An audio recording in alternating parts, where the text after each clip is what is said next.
Ladies and gentlemen, this is Gamertag Radio with your hosts, Danny Peña, Paris Lilly, and Peter Toledo. Hi, my name is Mike Zadorozhny. I'm the franchise leader for Blue Protocol at Amazon Games. All right, so the first time I got to see this was in the during the Game Awards trailer. I was like, all right, this is my type of game because I played games like Phantasy Star Online, stuff like that back in the Dreamcast days. So when I got to see this, it got my attention big time. So please, for those who don't know about Blue Protocol, what you could tell us a little bit about the game? Yeah, so Blue Protocol is a action RPG online game developed by Bandai Namco Studios in conjunction with Bandai Namco Online. So it's a partnership between the two studios, and Amazon Games is publishing for the Western territories, so the Americas, Europe, Australia, New Zealand. So this is going to be consoles, PC? Yep, we've got PC, Xbox Series X and S, and PlayStation 5. Crossplay? We'll talk more about that soon.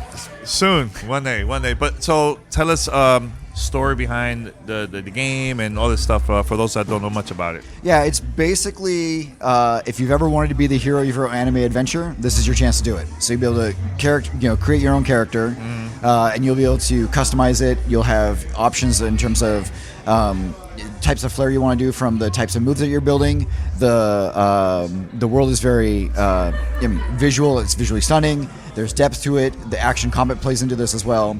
So from a story perspective, which was the original question, yes, you basically, it's an anime story. So it's a really deep storyline where the player is waking up with a little bit of amnesia, not necessarily knowing where they're coming from, and they're going to go on this fantastical journey with all of these amazing cast and characters, as indicated by the nice key art behind us, of all these people who have their own trials and tribulations that you're going to be working with them on, essentially trying to figure out your place in the world and defeat this oncoming threat that you're going to be discovering over time. Has multiple layers to it. So, you tell me if I'm wrong or not, this is a free-to-play game? This is a free-to-play game.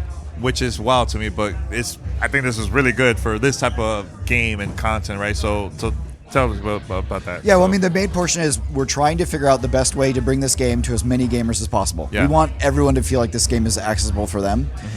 So parents want to play with their kids. The art style, the game style, the gameplay really fits into it. Sure. You want to play with your friends, it's something you can totally do as well. The game is very easy to get into, as you saw from the way the combat played with the keyboard mouse that you played today.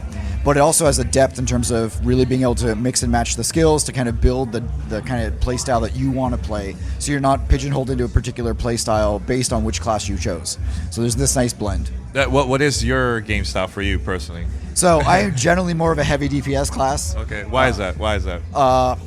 Numbers go up. I like big numbers. Okay. But I've actually found in this game I actually tend to play more of the Keen Strider, which is more of a DPS plus support. So like if somebody needs a quick heal, I can pop that off at the same time as trying to do some crowd control. But at the same time, also really focusing on making sure my position and placement is good so I can do a lot of damage. Yeah, how big is this world in the game? Because I play certain games that it's not that big, and also the content is not enough, and then I like. You know how it is with gamers; they finish stuff right away. So, how much content we're gonna get to see? For launch. Like for the today, we showed you just a snippet, right? We showed you the character creation process. We showed you some of the exploration, and then we got you into a dungeon experience. Yeah. So you could see kind of what happens how different the game is when you're playing by yourself when you actually get in the group. And this is just a snippet. This is like a small vertical slice. Moving forward, there's a lot more dungeons. There's a lot more of these open zones. And because it is a online live service title, it means that every month, every 2 months, there's going to be new content that's coming in. In Japan, they just recently announced there's a new class coming as well, the Blitz Lancer. So we have 6 classes coming. And then there's going to be some other big updates associated with the story content. So it's not just what we get at launch, because it's also going to be a live service game afterwards as well. Yeah, I'm very excited to play this, especially with my brother. We used to play a lot of online RPGs back then, and when this trailer came out back in the Game Awards, I was like, man, I could see us definitely going in all the way, man. So how many people could play together online, doing quests together and stuff like that? Sure. So there's a number of different layers to this. Yeah. When you're in the field, you don't necessarily need to be in parties with people. Like, you attacking a creature does not prevent me from attacking the creature, and both of us sharing rewards. Okay. Or getting our own rewards, not necessarily sharing, right? So it's not like I'm stealing anything from you. So naturally in the open world, you're going to have not necessarily a party, I mean, you can with your friends, or if you want to get do partnerships with players to do the similar quest lines. But the natural group play is going to be inherent in the game itself. So that can go up to about 30 plus players. The party's designed around 6, so that's where like the dungeon content you saw, and there's going to be some more challenge content around that as well.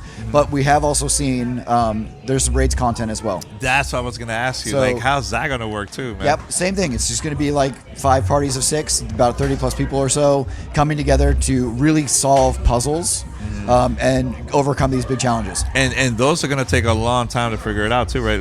Yeah. Or is it like the most challenging part of the game, you think, or no? So it's not that it's the most challenging part. The thing to realize is a lot of this stuff is going to unlock over time as you're playing. So it's not like you don't see raids until the end of the game. Yeah. Like some of the raids you'll see fairly early on, because we do want players to experience this content and get a chance to see, I like this, or I got a chance to explore this type of stuff.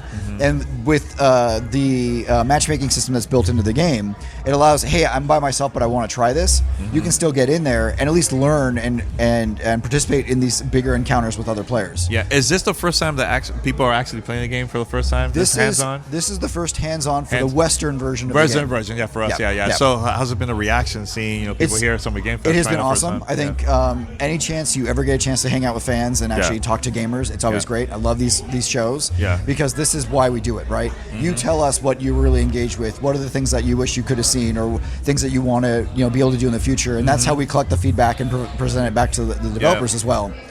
Because all of us just want to create really cool, long-lasting experiences for years to come. Yeah, and your favorite part about working on this project, man, since the beginning for you guys?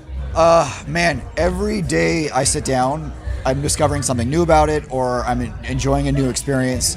When you're playing with other players, it fundamentally changes. I mean, it is a game you can play by yourself. If you just want to go through the story content, you can totally do that. But just having other players in the open world around you when we're doing large scale playtests, it just fundamentally changes the way you experience the game, and it just is always a joy. Are there any plans for like beta or anything, or this is going to be straight up, or are we going to release it and that's it? You guys have? So great question. Yeah. We have a closed beta coming later this year. Oh, awesome. Yep. Okay. And then there's going to be a lot more information that gets released around the time that comes out, including larger conversations about where we're taking the game and what's coming next. All right, but thanks a lot. And anything else you wanted to say? For more information, people would like to find out more. Yeah, if you want to find out more, you can go to playblueprotocol.com. You can also sign up for the newsletter. That's also where beta signups will be as well. We have regular updates that are going to be coming because our partners in Japan are always doing live stream announcements.